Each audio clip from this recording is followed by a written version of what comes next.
एक भारत श्रेष्ठ भारत की बात हम सभी भाजपा के कार्यकर्ता करते हैं। जम्मू कश्मीर से लेकर कन्याकुमारी तक भारत एक है, भारत श्रेष्ठ है।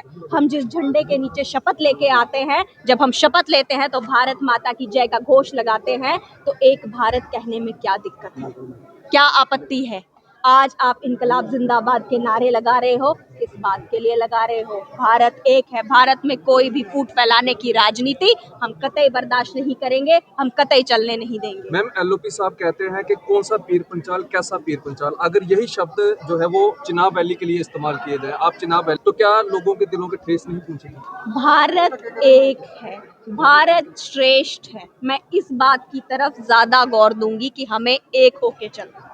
लेकिन जिस खित्ते को खित्ता पीर पंचाल कहते हैं, जिस खित्ते को चिनाब वैली कहते हैं, अगर उसी को जो है वो इस तरह के शब्दों का इस्तेमाल करेंगे तो कहीं ना कहीं लोगों के दिलों में जो है वो ठेस तो पहुंचेगी। देखिए, मैं अनेकता में एकता की बात करती हूँ, भारत की अखंडता की बात करती हूँ, तो मैं बांटने की राजनीति पे कोई जवाब नहीं देना पसंद करूंगी। और ये कतई बर्दाश्त नहीं करूंगी कि जम्मू कश्मीर की असेंबली में किसी भी तरह की बंटवारे की कोई बात आए, किसी भी तरह की बांटने की कोई बात तो आए। इसका मतलब फिर खिता चिनाब वैली भी कुछ भी नहीं है?